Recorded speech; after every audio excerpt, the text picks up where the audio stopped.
So today comes from Luke 12, starting with the 13th verse.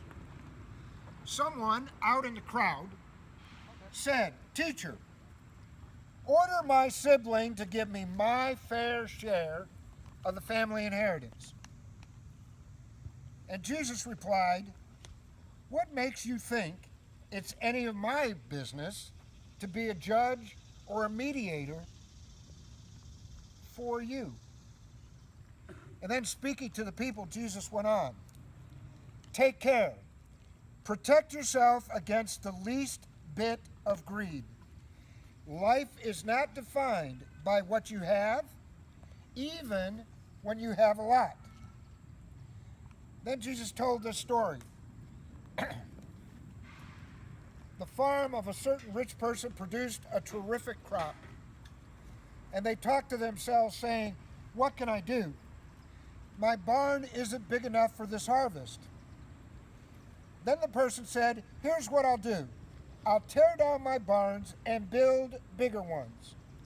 Then I'll gather in all my grains and goods, and I will say to myself, 'Self, you have done well. You've got it made, and now you can retire. Take it easy and have the time of your life.'" Just then, God showed up and said, "Fool, tonight you die, and your barn is full of goods. Who's going to get them?" That's what happens when you fill your barn with self and not with God. Okay. Before I go anywhere with this, you've all heard this story. You know when you hear this story, don't you? Usually in church. Tithing Sunday. Absolutely. This is the passage that almost every church uses to get people to write a check to the church. It is what they use front and center in their stewardship programs, to take all the people who in that church are making good money. And and of course today, according to politics, I guess it used to be when I was a kid. I remember my father was so happy when he come home with his first check of $200 for the week, and that was after taxes.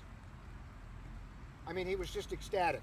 Okay, so kind of put it in the framework we're talking now. We hear President Obama talk about what is it? We got to have $250,000 or something a year to feel comfortable. Well, that's I don't know how they measure it, but it's way up there. Okay, so we still are measuring stuff by money, and the church uses this as a way to get money from you. And I got to tell you, that's why I didn't want to preach about this morning, because I figured that before I even get started, everybody's going to sit there and go, "Oh my God, here we go. Is this Stewardship Sunday? Is the pastor looking to raise money? What's the deal?" So, before I get into what the deal is, I want to know from you, when you hear this passage, and it's a pretty strong passage, what do you hear? What's the first thing that you hear as that starts out? It was Jesus was moseying along with his teachings, minding his own business, and what happens?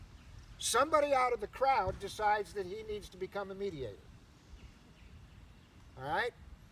Now, I don't think we're as good as Jesus, so I try not to make judgments about why people want help with that kind of stuff, but, here he is in the middle of a crowd, and the first thing he says to Jesus is, "Look, you need to get my family to give me my share of the inheritance." Well, I tell you, it doesn't take much of a genius to figure out, if you're sitting there in the middle of, and you weren't talking about that stuff, that maybe this guy's just a little bit selfish.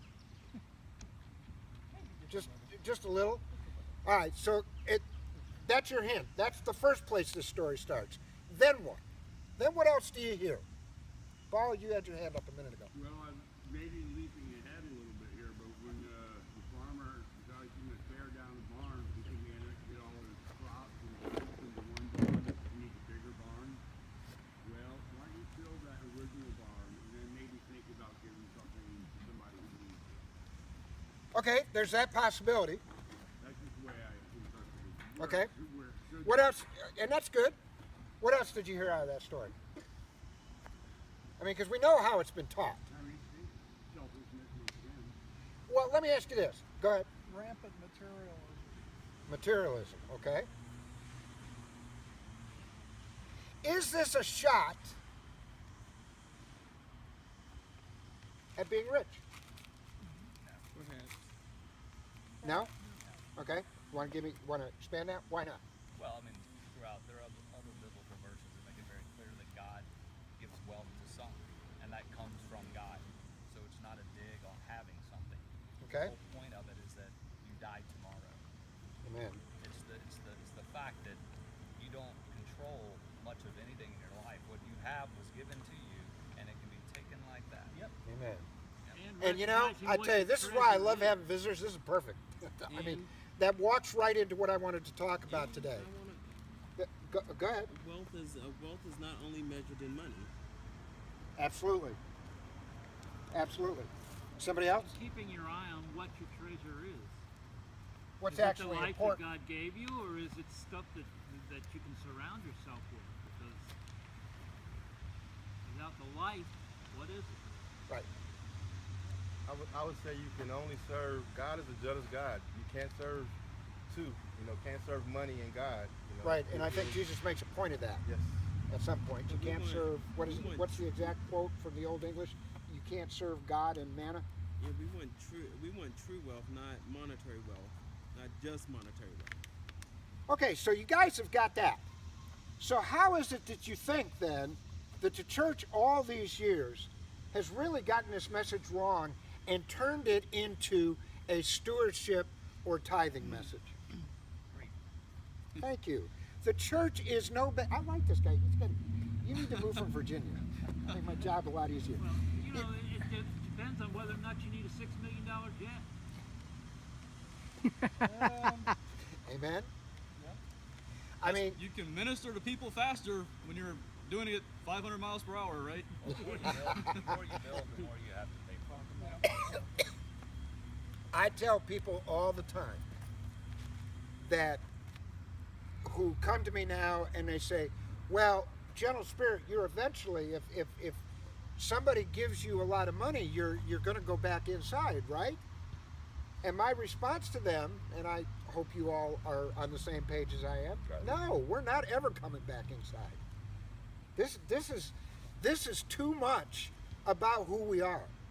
You know, we talk about being a church without walls, but I want to be that church without walls. And the moment you get into a building, it isn't just the walls that become a problem. What becomes a problem is a budget.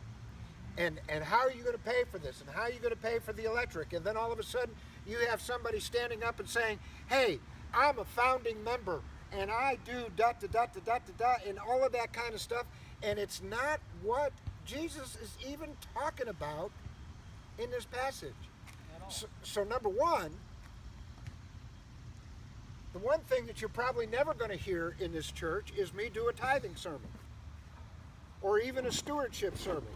The only thing that needs to be said about that as far as stewardship and what are you doing is you just have to ask yourself, why do you come to church? Are you coming to church for a performance or are you coming to worship? If you are coming for a performance, then you're not going to be happy with us. Because we don't have a mass choir. We're not inside.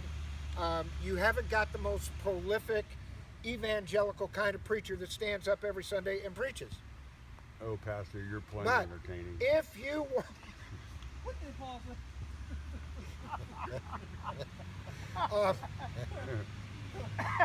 It depends, Paul, on what you call entertainment. But if you want to get a taste of what reality is every week, then you can be here. And we can do those things like Jesus is talking about here. And that is change the way we're thinking. Because I know that one of the hardest things with the whole homeless issue in the city of Atlanta is it's two-pronged. On the one side, you've got all those people that, for instance, don't like Pine Street Center, and they want that building. They want the money that building can generate, so they've cut off the money that was going to that program, and so now it's a shambles, but it's still housing 500 people a night. And every time they talk about that, and every time I'm in a meeting, I'm saying, what are you doing to find housing for those 500 people? Now, if you go to Decatur this week, you'll see that they've got this tiny homes project started. Incredible idea. An incredible way of bringing communities together to be able to give people something to start with, to be able to stand on their own 2 feet. But the problem with homelessness is there's all these people that are running around in the city of Atlanta who look at the homeless, and I'm telling you, you know this happens, folks, because I go downtown Atlanta and I see it. And you see somebody sitting on the corner and they got a cup in their hand or whatever, and people walk by, and surely you will hear this comment. Get a job. Get a job. I was on the They're making a living this way. put the beard in. If they get off the drugs, if they would quit drinking. And the only thing I want to say to that person at that point is, gee, did you ever have a time when you drank too much?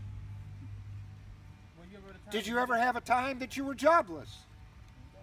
And how did you manage to not become homeless? And I got to tell you, folks, and there are people sitting here that will tell you this, that once you become homeless, it ain't no easy task to get off of. People say, oh, well, they should just go get a job. Well, okay. You know why we hand out hygiene kits? It's pretty hard to get an interview when you've been on the street for a week without a shower, something to eat, and any semblance of hope. So that makes the homeless issue hard, number one. The homeless issue becomes even harder, number two, because the people that are out there lose hope. Their pride knows that that's how society is looking at them. And they are no different than the folks that have got some money in their pocket that are measuring themselves by how much wealth they have. How big is their house? How many toys do they have? How many trips can they take? I've seen them throw them out of church because they're not dressed right. Amen. So, folks, what this really boils down to, and all Jesus was saying, is whatever amount of money you have, whatever your assets, it is either a blessing to you or makes you a fool, depending on what your priority is. If your priority is to make sure that you retire with enough money that you don't ever have to do another thing in your life, I am sorry, folks. The truth of the matter is that's not going to happen. There are some people that will get lucky. You know, but you've noticed what happens to the people when they win these $1 million lottos? They A file lot of them bankruptcy. end up going bankrupt, don't they? And going broke because they spend it so fast. Because they go out and they do just exactly what this guy did. They go build a bigger barn. They go build a bigger barn and the damn thing burns to the ground on them. Folks, it's not how much you have, it's what you do with what you have. It's all a matter of attitude. I've always said this. If you can meet a need, then as a person of faith, that is our first obligation. And that is Jesus' point. If your relationship with God comes first, then everything is cool. You will make different decisions. And Paul, we will finish with this, brought up the perfect point at the beginning of this when he said, look, the guy had more than he could handle. He had more than he knew what to do with. And he had to be aware, folks. He had to be aware that there were needs around him.